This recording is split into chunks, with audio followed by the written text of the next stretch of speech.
We have our mayor, Judy Davies-Dunhour.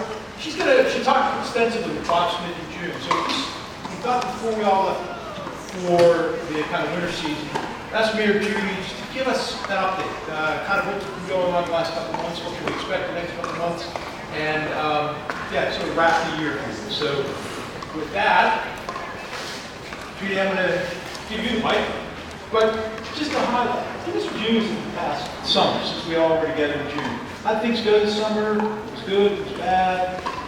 What was unexpected? I think overall it was a wonderful summer for Stone Harbor. I think we all can agree that the town was as filled as it possibly could be. So it was a very good summer in that respect. Most of the merchants that I spoke to throughout the summer said they had a great year, that they really had a great year, and everybody, I think, was really upbeat and positive about, you know, putting COVID behind them and moving forward. We have, and we're going to talk a little bit to that, we had some struggles with some public safety issues, and namely, you know, this inundation of bicyclists, and it's an area we want to start to focus on.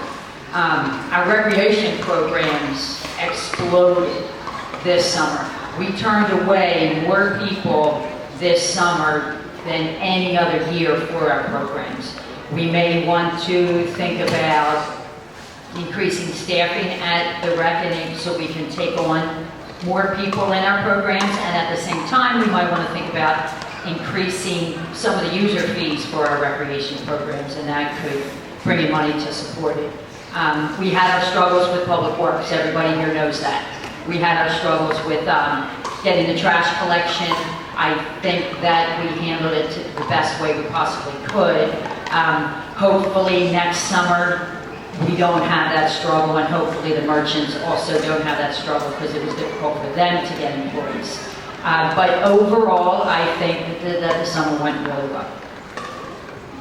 Thank you, that's great. And I'm particularly pleased with the merchants, because I know that last year was a challenging year because of the whole COVID situation. And so to members and to those in Stone Harbor, thank you for your support, and I'll give a plug, continue to shop Stone Harbor. One of the issues that's out there right now in discussion in council is the issue of modification of some of the zoning requirements for the courts. Those are the three streets, I guess it's Weber, Stone, and Bauer Court, which is in the southern part of the island, and then Linden Lane, which is here at the northern part of the island. I don't want to necessarily get into all the debate that, but just for the members, in case people aren't aware, if you could kind of highlight the issue and the discussions that have gone on so far. So the issue of the courts and adding this additional Zone D in the zoning code first started in the spring of 2017. So there's some folks who feel this discussion started within the last couple of months, when in actuality this started in the spring of 2017. By law, every municipality has to do a re-examination of its master plan every 10 years. So Stone Harbor's last re-examination was 2009.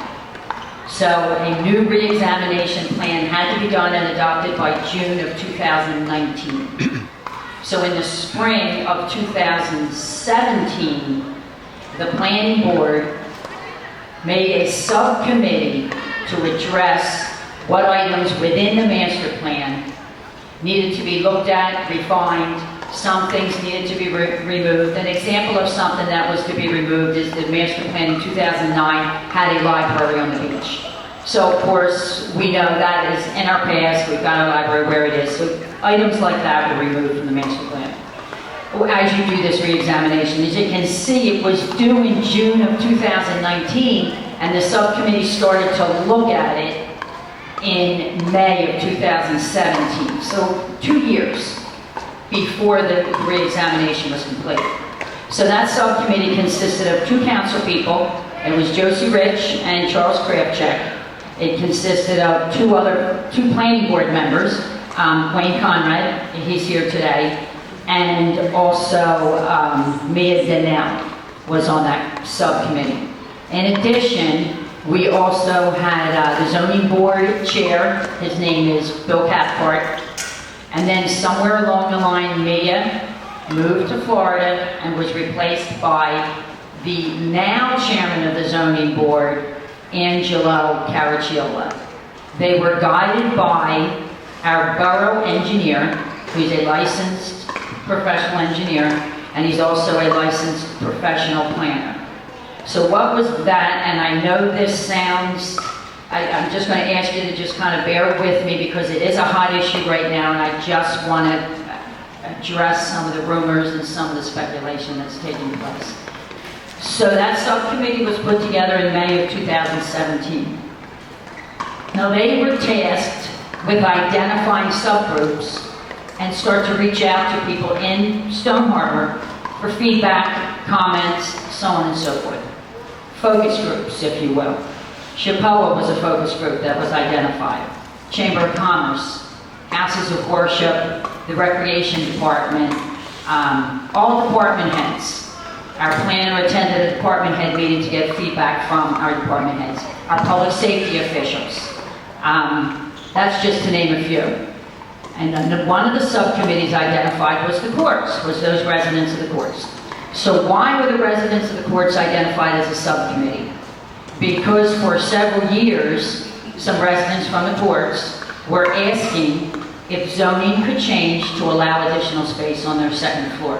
The zoning code now does not allow it. And they were encouraged to come to the planning board, and the planning board said, we'll look at that through this subcommittee while we re-examine the master plan. So that's how the courts became what we called a focus group at that time. So, fast forward from May 2017 till May of 2019. The re-examination is complete. There's recommendations within that re-examination plan from the subcommittee. One of the recommendations was look at the courts, see if there's a way to give them additional space while addressing parking, density issues. Is this possible? It's something we feel should be looked at. That's what came from the subcommittee. The planning board agreed with the subcommittee. Let's look at that. That remained within the master plan, which was subsequently adopted in June of 2019. So in June of 2019, this issue is now placed in the master plan. So now, some action items come out of that for the planning board. What are the action items that come out of the re-examination plan? There was 3. The courts was identified as something that should start to be looked at. Outdoor dining, valet parking, a municipally sponsored valet parking to ease up parking within the business district. Valet parking, we really, when that was looked at, that became, what we ended up doing, it was kind of funny, what we ended up doing is we were going to valet at 95th and the beach because there were parking lots there. Well, why wouldn't you just park your car there? Like it just started to become, we saw that we really, that was an issue that we thought we really couldn't come up with a solution for it.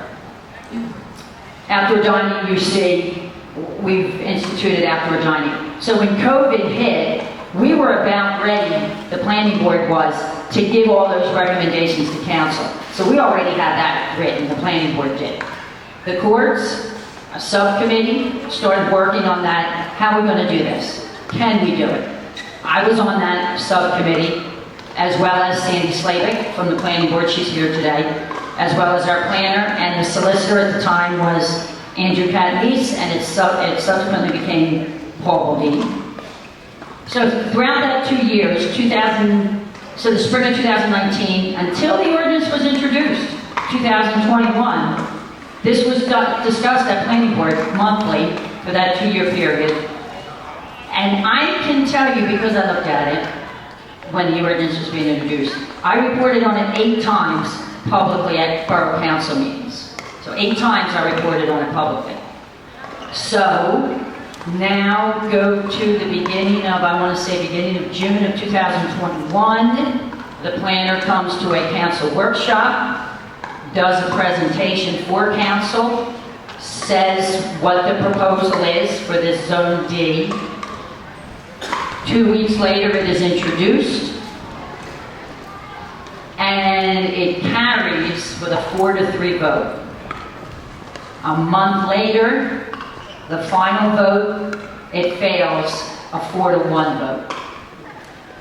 And at that meeting where it failed, members of council that participated in that vote, Charles Kravchuk was absent from that meeting and did not participate in that vote.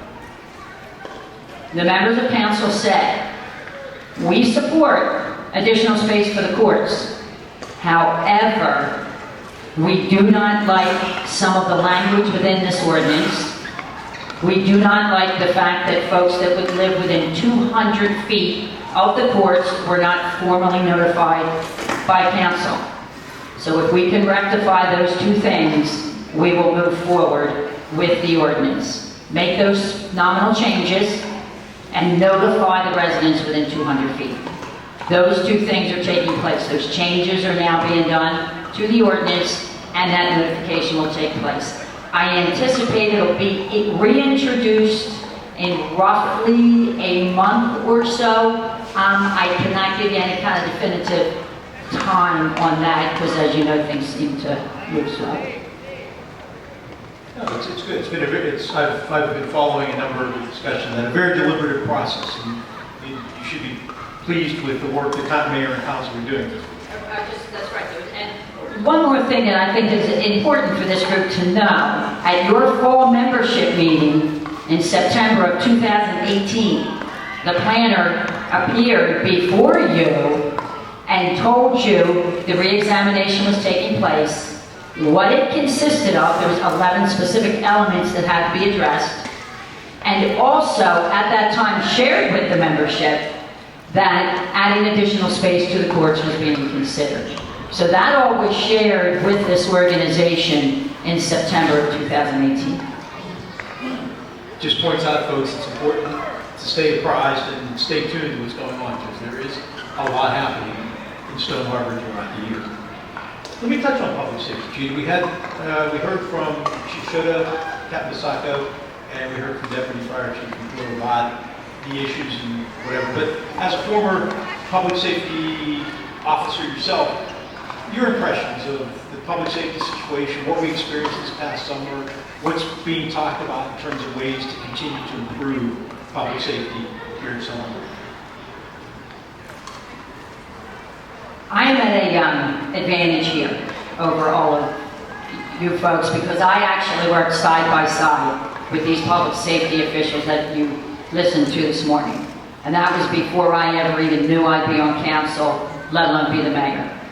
I know what they're like as people, I know their work ethic, and I know how dedicated they are from an inside track that actually worked side by side with them for years. I was part of the selection committee that chose Tom Shoda, extremely impressive 21-year-old Rutgers graduate in 1995. And there's a reason why these individuals have risen to the top of their departments. They are good at what they do, they are committed, and they are professionals.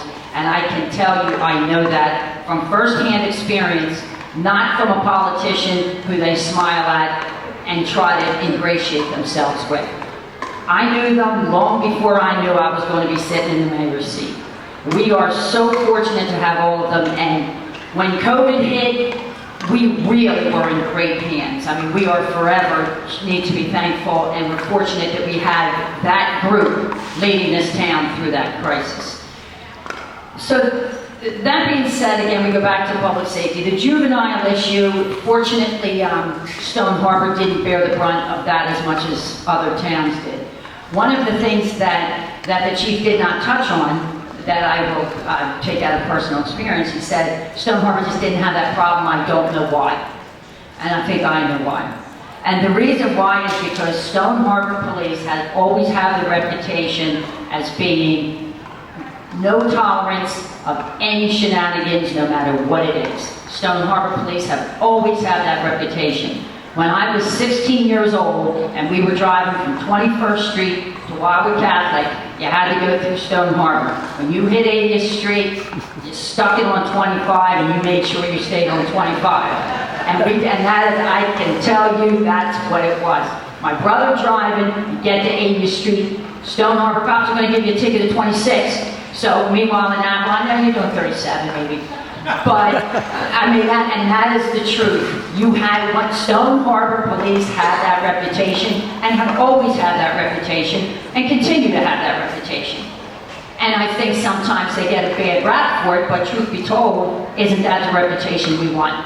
We want cops that have our safety and have all those small, when you take care of the small things, the big things will take care of themselves. So that being said, I think that's why juveniles, yeah, they're not going to come to Stone Harbor and behave in the same fashion because it's going to meet with a different end. And also the challenge that they have, I can't even imagine, because there was a time when, you know, if somebody's 15-year-old came into my possession and they had a case of beer, you know, the last thing that you wanted is, you know, you're the last person to see that kid. So we held on to that kid until their parent came and took them from us. So it's really has swung the exact opposite. You did not, if somebody's child came across your path for some reason, they remained with you until a parent came and took custody of the child. So that's a tough one for our cops. And the other thing I would like to say is I would like to see Stone Harbor become on the forefront of this helmet issue and these bicyclists. And maybe even get a name on a state level. That if you're going to share space with something that weighs anywhere from 3,000 to 5,500 pounds and is motor driven, you have to have a helmet on if you're going to share that space. It fascinates me when I see how many people are not wearing helmets and they're literally 2 feet from something that has that kind of strength and that kind of mobility. And I see folks put their kids 2 and 3 feet from there. And I'd like to see us get very aggressive on this helmet issue with bicycles. If you're going to share space with that kind of weight and that kind of power, it's just good risk management. You're wearing your seatbelt. You know, there's things we do every day, it's just good risk management. And maybe we need to put our name, Stone Harbor, on the map here in New Jersey. And maybe this just needs to be a mandatory law in the state of New Jersey, along with the fact that you're supposed to be following every other motor vehicle law to begin with, so let's add helmets on top of it. That's something I think, and we're going to be having some discussions on a council level on that issue. Thanks. In the interest of time, I'm going to relieve you of having to answer any further questions. I did have a few more, but I want to respect the members' time. Folks, one thing that is going to happen during the off-season while you're gone is the borough will start going through its budget process for next year. The chief financial officer of the borough laid out a timeline for the process in the last council meeting. We'll pay attention, we'll continue to provide you the council updates, and we'll provide you the information as the discussions move forward around the budget and around any other issues of importance that happen in Stone Harbor during the course of the year. I know that the mayor and council are going to be very active throughout the year while we're all off elsewhere. So we'll try to keep apprised of what's going on, we'll inform you, and continue to work very closely with Mayor Judy and with the members of council. So thank you very much.